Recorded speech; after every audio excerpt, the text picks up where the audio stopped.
Hello, hello, hello, hello. I think that was my phone. Hi, everybody.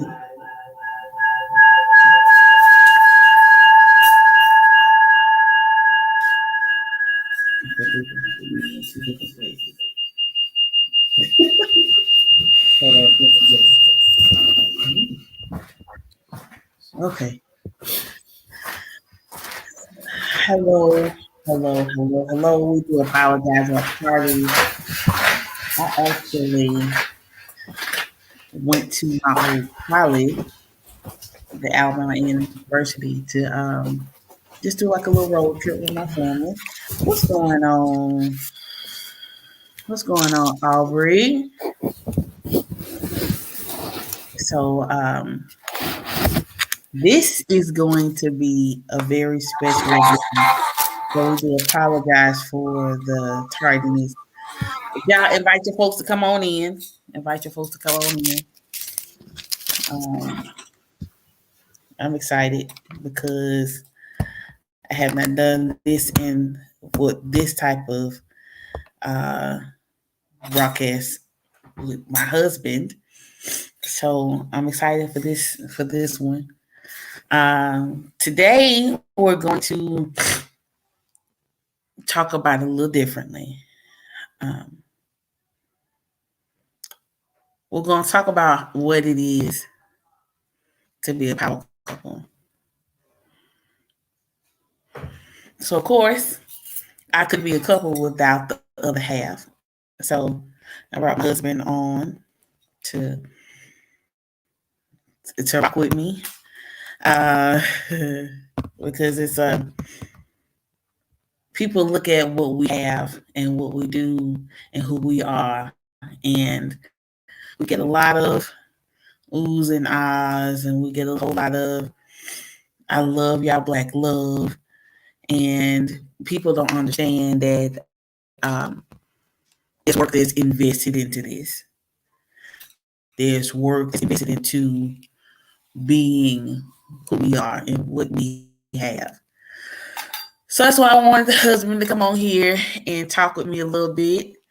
So y'all welcome poet Carrie Ree, husband, poet phenomenon, activist, dad, award winner, professor. What else are you? All of it. Veteran, all of it. Um, so I want you to come off mute and I'm gonna go on mute. But first we're gonna I'm going to ask him to give his definition of what a power couple is. And then we're gonna tell y'all how we met again, because we had some questions on that, and then bring you on full circle. So you got the floor, honey. Hey y'all, like you said, the husband, Carrie B.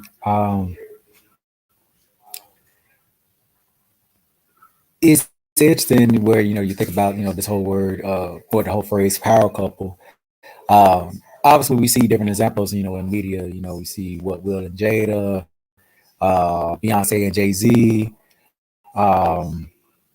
obviously Kanye and the Kim Kardashian. Just some different celebrities that have been married. That you know they were already great in their own setting, but then once they got married, they were able to put together a empire basically. You know, willing to work with each other and so on and so forth. But when believe when I say power couple, I think of the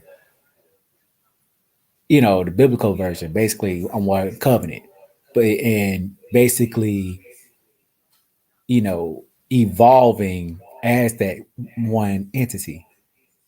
You can't have one without the other. You can't have, peanut butter without jelly. You can't have ketchup without mustard. That kind of thing. So, um, when you think about, people in your life that that been married 15, 20, 25 years, and it seems like they've made it work for so long. You know, they understand each other, they communicate with each other, they make it work basically.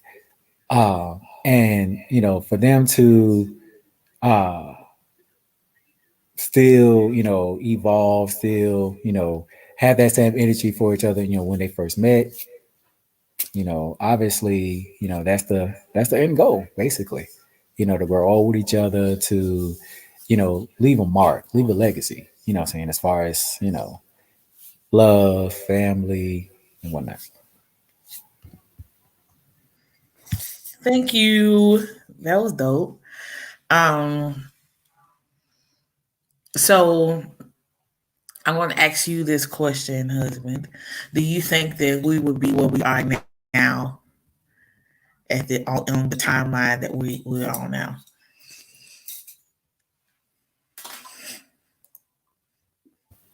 Sorry, I missed my computer.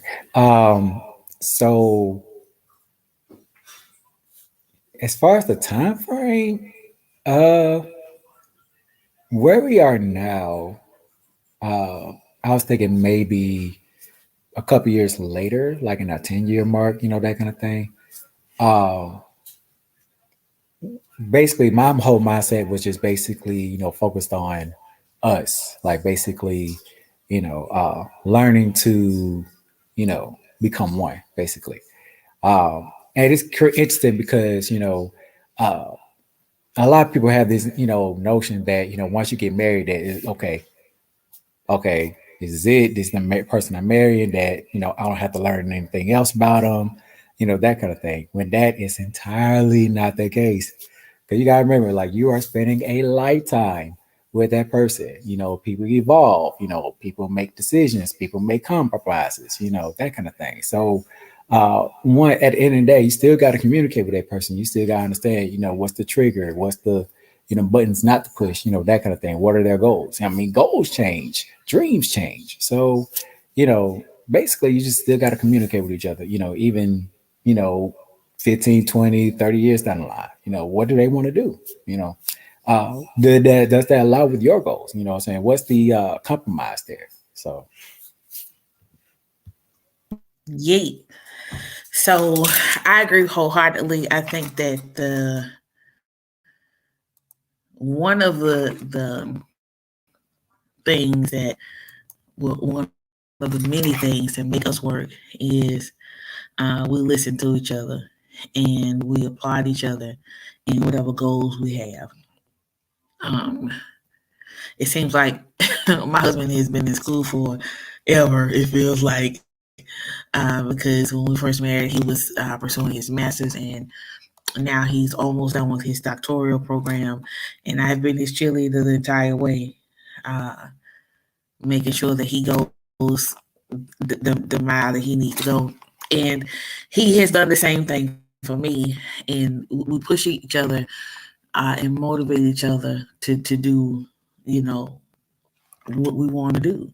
Because there are times you get discouraged in it. And I think the key is believing in the goal and then helping them not only achieve it, but being their motivation to get there.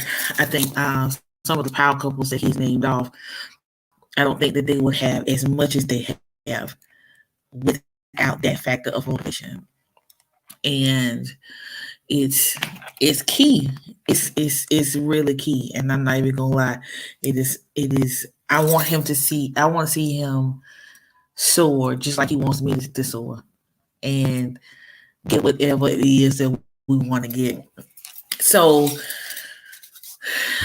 another factor of how we work, okay, because some of the couples he named, I don't know what their status is or what have you, but what makes us work is we are devout Christians,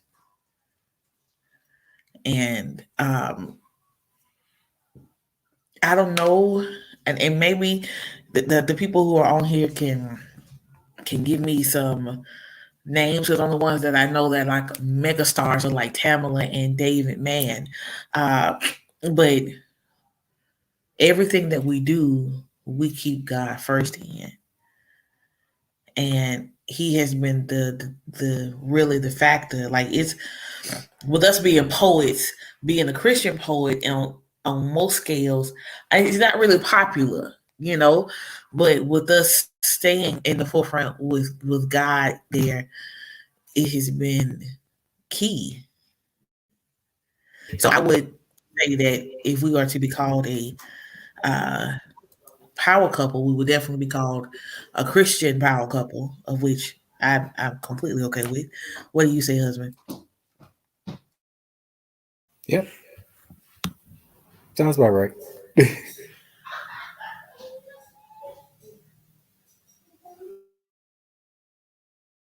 No. Um, get so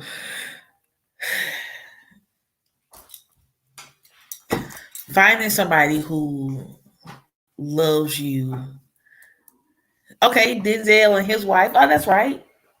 That's right. Denzel and his wife are Christians. So finding somebody who is willing to go the mile with you and to me pray with you because we do that all the time and just make it work. So tell me,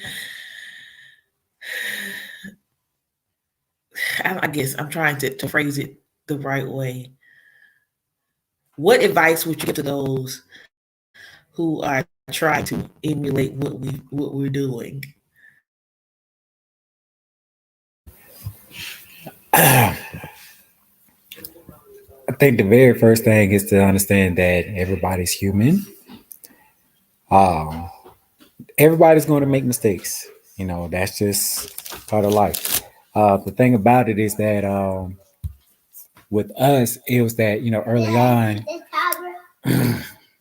on, that we had to communicate with each other, that we understand what the triggers was or the what buttons to push, that kind of thing. Um, I guess the next thing with that is that truly understand where they trying to go in life, like where are they trying to go, uh, of course professionally, spiritually, emotionally, that kind of thing. um, and just I guess I hate communication is just like that main factor, that kind of thing. um, and Tiffany actually hit it on the head. Accept that, accept the differences. You know, you're not looking for a twin per se. You're looking for someone that complements you. You know what I mean? Uh, think about the uh, things that attracted you to that person. You know what I mean? And then also be transparent. And I can't stress that enough because you see a lot of couples that that they were gonna make it, and so on and so forth, but it end up not ending on a good note because of the fact that they were shocked by something that they felt that their spouse didn't reveal to them, and so on and so forth, when in actuality you actually didn't give the time to actually fully understand that person. The good, the bad, the ugly. Have you seen them mad? Have you seen them sad? Have you seen them depressed before? Have you seen them at their lowest point of their life? Have you seen them at their highest point of their life? What does that look like to you? That kind of thing. um I mean, with us, it was just basically, and it's interesting because, we actually started out as a long distance, relationship. And that forced us, to truly understand each other, before, you know, we decided, to get really serious with each other, that kind of thing. So with that being said, I definitely prayed that, I was going to marry my best friend. And, you know, how do best friends come about? Is basically communicating, talking about each other to, truly understand each other. You know what I mean? So Yes, yes, yes, yes, and yes, yes, yes. Um, when we went through marital counseling, that was one of the things, or a couple of things that he said was, have you seen every facet of this person? So I think before we got married, we had been together. Well, when he proposed, we had been together for about a year, a little over a year. Um, and he was he was on this. He's in the Navy, so he was on the ship. And within that year's time, we see each other probably once a month, and then it became twice a month, and it almost became like every other weekend. And I got to see him evolve, and I got to see him, the reasons why he got mad change, or the reasons why he celebrated change, because he matured. So the things that used to piss him off before evolved because he matured with it, and I got to see all of that in that time frame. And that was one of the several of the things that I appreciated with him being my best friend. Before I got to be his friend, I say this to everybody. um oh, okay. well glad that you're here. um One thing that I can say is that I like my husband. And I've said this several times. People's like, no, you got to love him. Listen to me. Love is always going to be the foundation. Love is going to always be something that can, love is what's going to, the glue that keeps y'all together. However, when I say I like my husband, you can love somebody that you don't like. You can love somebody that you don't want to be around. You can love somebody that really gets on your nerves. But the thing about it is, with us, I like being around him. I like the way he makes me laugh. I like the way he treats me. I like the way he treats our family. I like the way he handles business. So when I first met him, I liked the person that he was. So because I liked the person that he was, it didn't, it wasn't hard for me to fall in love with him. So that's also a determining factor. Sis on here been married for almost 25 years. I guarantee you there are some times that love is just like almost not enough. You've got to actually like that person. And I know liking is kind of fickle sometimes, but listen, it can be so impactful in some cases. So I think that once you get all of these things that we've talked about as the foundation that you build this house on, being a power couple is almost inevitable. Because you now keep in mind, in my opinion, power couples does not always mean that you Beyonce and Jay-Z, Oprah and Stedman. You don't necessarily have to be popular to be powerful. Okay, so the popularity is good, yes, but you don't necessarily have to be popular to be powerful. You can be powerful in your own space and not necessarily get the clout that they have. So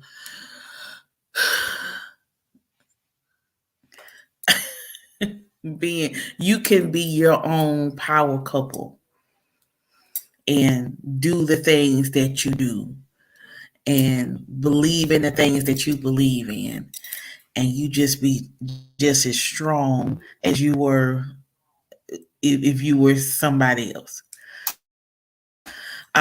Um, thank you, Tiff.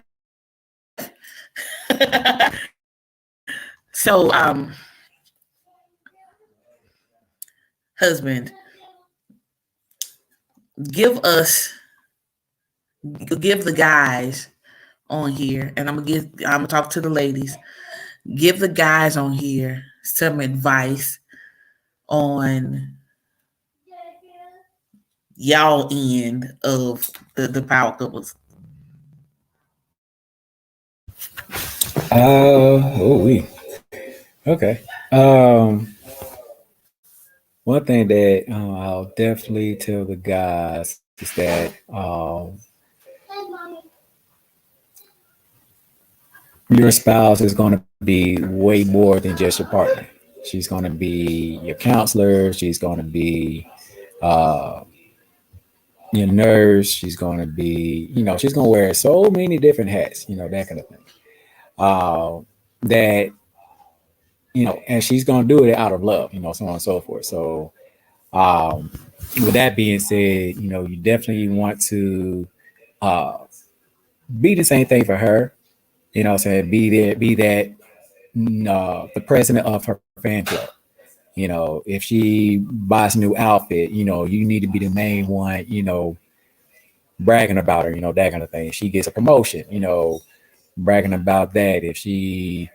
Even if she, tried out a new recipe and it actually worked out well, that kind of thing. Because words have power. I don't know why people think that, words don't hurt when they actually do, especially if it's coming by somebody, saying that you trust, that you love, you know what I mean? So you definitely want to, be really supportive, of your spouse, that kind of thing. Uh, and also remember this, even with, everything going on, outside the house, with uh, racism and all that good stuff, all that crazy stuff that we had to deal with day in and day out, that kind of thing. She is not your enemy. Like, she is there to support you. She's there with you, that kind of thing. So don't take it out on her, you know, because of everything that's going out. So, saying outside the house, saying leave outside, and just based on when you come inside, unwind. If you have to unwind for a little bit, that's okay, that kind of thing. So. Uh, I thought that was basically a couple of, couple of tips, that kind of thing. Um, and then also be honest, definitely be honest. And just basically, it's okay to be, vulnerable with your spouse. You know what I'm saying? Because at the end of the day, what I'm saying, it's all about trust. So if you can't trust her to be, vulnerable with her, then what's the whole point? So, Very good. Very good, husband. We have a question in the chat room, and I'm gonna get to you, Tiff, as soon as um, I say my little spiel. My advice to women: um, you are not in competition with your husband. Um, there's nothing wrong with supporting him as he supports you. Very great illustration. Like I said, we are Christians and we're unapologetic for that. Um, if the man is the head of the household, the woman is the neck. So if you have a head, it can't do nothing without your neck, right? So if your neck is paralyzed, your actually head is just sitting there idly. So there's nothing wrong with supporting him. I think that we live in a society now that considers gender roles as bondage. It's considered um, the woman being the support factor, you being subservient and all this other stuff. Listen, don't get it twisted. If my husband has something that is leading him in a different direction, as long as he seeks God and says, "Hey, babe, I think this is a good idea." I'm not gonna be like, "Oh my God, that's so stupid." I said, "Okay, let's pray together, make sure that it's okay." I'm on deck. I'm on deck. Also, women on that same scale, know your worth. Know your worth. Um, and when you know your worth,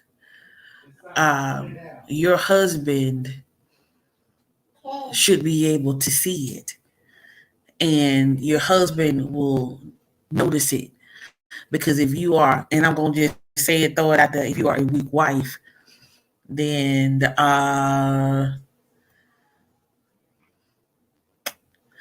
let me put it like this: if you are a weak wife, that means that the neck is weak. So what's the head gonna do? Go in different directions. It's gonna be flimsy.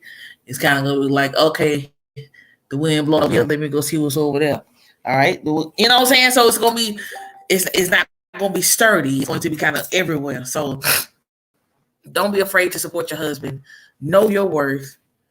Um, Stand strong in what you're doing. Stay strong in your household. Um, if he is bringing home the bacon and you bringing home the eggs, it ain't nothing wrong with you getting on the stove, cooking up the eggs and the bacon, and then saying, "Babe, can you wash the dishes?" That's teamwork. There's nothing wrong with that. There's nothing wrong with if he come home, um, and you working, and and you run some bath water, and he does the same thing for you. It's a partnership. It's not a competition. So love on him. Love on him. Love on him. And if he does not want to love on you, pray that thing off or you leave. I'm just joking. Just pray and keep it going, because um, being a part of a marriage is never going to be easy, but it's definitely going to be worth it. Um, so we have a question in the chat room that says, "Do you think you have to have common goals?" I'm gonna give my spiel first. Um, okay, hold on. Yes. Do you have to have common goals? No. I'm gonna tell you why. Because common goals doesn't mean that you're always going in the same direction, but you still have to have support for each other. Like my husband's going to get a PhD, right? He's almost there, but I don't want to do that. I don't want to. I don't want a PhD. I see what my husband has to go through to get there, and I'm good with this bachelor's. You feel me? So, and I've written a book, right? I've written a fiction novel, and it's a lot of typing. If my husband doesn't want to do that, he doesn't necessarily have to do it. The key is whatever goals that you have, supporting them and undergirding them to get to the finish line. I think that's the most important one to me. Is getting to the finish line and being the one who hands them the Gatorade on the road, the one who, if they get a little tired, say, "Hey, you got this. Let's keep it going. You got this. Don't give up. You got this." Be the cheerleader, like he said earlier, being the president of their fan club. You feel me? So, husband, what do you say? Yeah. Yeah, I see what you were saying. I mean, for your family and household, I'll say, well, that conversation has to be said. Has to be had. Early on. Where do you see your direction as far as the marriage, or how do you see yourself, managing the household and so on and so forth. Um, I do believe that there is, there has to be some sort of commonality as far as that end, because at the end of the day, saying that you're going to have some kind of compromise, as far as where you want to live or what house you want to be in, that kind of thing. Um, and what's even more interesting is that as far as the goals professionally and so on and so forth. And she hinted on it basically. As long as you still have that support for each other, as long as you still push each other, everything gonna work itself out at the end. Um, it was interesting where the house that we're in now. Uh, I wasn't a fan of it at first because I felt like I wasn't ready. But we kept communicating about it and so on and so forth. And the more we kept talking about it, the more I looked at around the house and all that good stuff. It's like, okay, all right. And what I realized was that it wasn't me not liking the house; it was me being afraid of not getting the house, and it was my fault because of the fact that I was, taking out my fear on her, which that shouldn't be, that shouldn't be the case. So, yeah, definitely it's all alike, absolutely. So we've been in this house for almost 4 years now. Yeah, 4 years. So, definitely, like I said, so as far as the common goals and so on and so forth, like that kind of conversation has to be had, from the get go. Where you see yourself, um, spiritually, as a household. Um, where do you see yourself, living? Do y'all see yourself living in the city or in the country, that kind of thing? Everything needs to be had, all of that needs to be said, from the get up, because last thing you want to do is that basically, do a move and then your spouse is like, where did this come from? Like, we didn't have this conversation. Like, what we doing? That kind of thing. Um, so basically, it goes back to that conversation factor, that kind of thing. So, um, as long as you have that line of communication open, you should be good. You know what? I want to echo those sentiments. The they the dinosaur. So the common goals should be discussed before the wedding. So I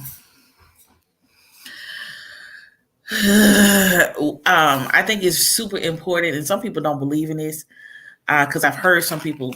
I say you should never get counseling before that, but that's why I believe in premarital counseling because I think that you should talk to your spouse or your fiance or whomever, girlfriend, boyfriend, about what direction you want to go in life before the wedding happens. And I understand that love your Google eyes. He's gorgeous. She's beautiful. That's cool. However, when the rubber meets the road, and you haven't talked about where you want to go in life beforehand, I think that's where the some of the issue comes in because you haven't talked about it. So talking about where you want to go in life and compromising if it's not on the same page, yes. Um, and I think that's also how you become a power couple is pushing each other out of your comfort zone. Um, the the biggest hindrance to progress is fear. So if I see some potential in my husband and he's kind of interested in it, I feel like I'm doing him I'm like giving him the support from me holistically if I don't encourage him to step outside of his comfort zone in it. So um that should also be said before the marriage comes and say, hey, listen, I'm not gonna let you fall by the wayside. We're gonna be on this track together. So my husband, he does it so much for me as far as challenging me with my writing and the things that I'm used to but not used to. And that's how, and us doing that for each other is how we have become business owners, how we have become award winning poets, how we have moved the way we've moved within the time frame that we've had, pushing each other out of our comfort zone, knowing that this is going to be the good for the family, for the household. And then it turned out to be beautiful. So yeah. You have any sentiments on? You pretty much said everything. So yeah, basically reiterate basically, pushing each other, especially outside his comfort zone, that kind of thing. Um, it's just so interesting that when you think about when you know the, the capabilities of your spouse, what potential they have, that kind of thing. Um, One thing about this is yes, you want to push them, but then also too, you also know their limits, what's their triggers, that kind of thing. You also want to talk them through that as well. You know what I mean? Uh, and I'm looking at Lady say that question said, but when you do know when to start stretching your partner outside the comfort zone, play the husband stuff husbands. So how do you do that dating and not putting them in a husband position? Ooh, I listen, girl. I have something for that. So, husband, do you want to speak on that first? Uh, Go ahead, go ahead. Okay, so I heard that myth as well. Of don't put him in the husband's place too early. Save some of the stuff. Okay, so here's where I do the test drive analogy. All right. So if you see the potential in this man and y'all are dating, and you know where his goals are, and you want to see him move that way, if you don't push him out of that comfort zone, then in my opinion, you not even being a good friend. Because remember, you got to be his friend first. Pushing him out of his comfort zone and making him or helping him to be better is not just a wife duty, that's a friend duty.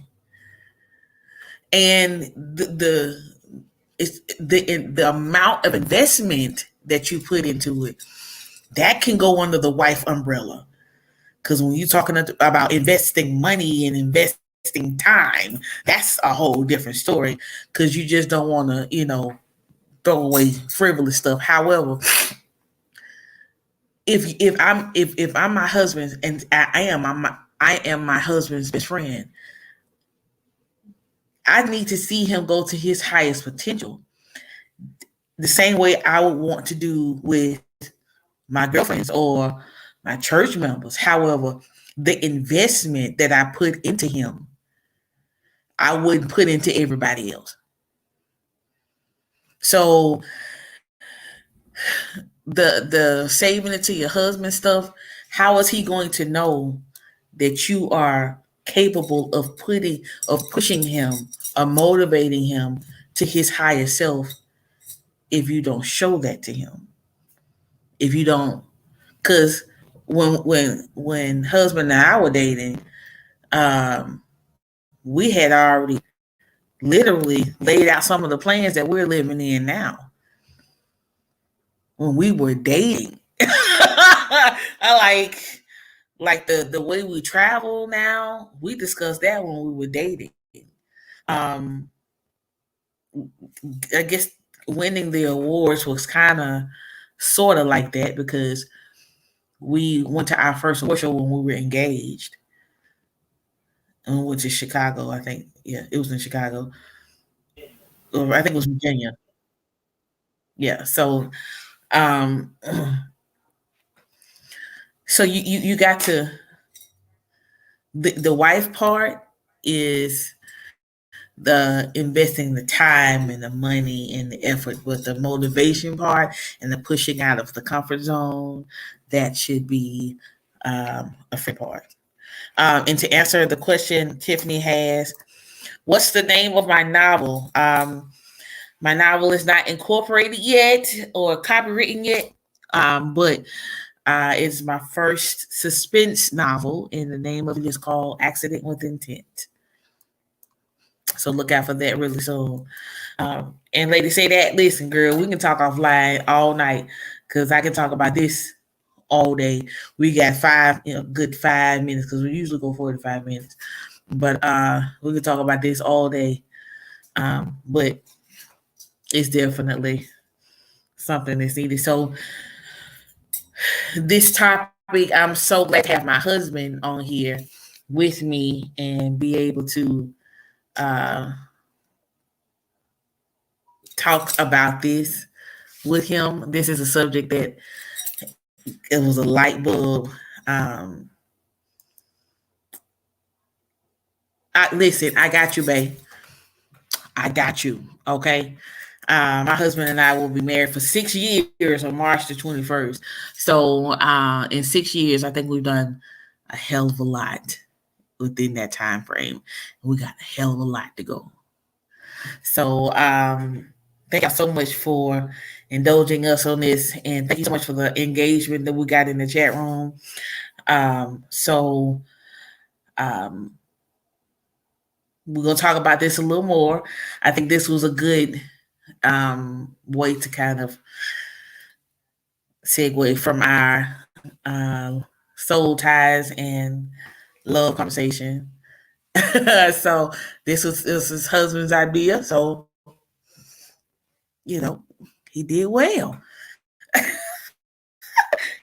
He did well. So I'm gonna let my husband close us out with any last remarks because we're gonna. And like I said, I do apologize for the tardiness. We were actually on the road, so we came back a little late. So next week we will be starting probably at 7 o'clock. So thank y'all so much for being on here with us. But I'm gonna let my husband close it out in the last couple of minutes that we have, and I'm gonna let him close it out. Last remarks.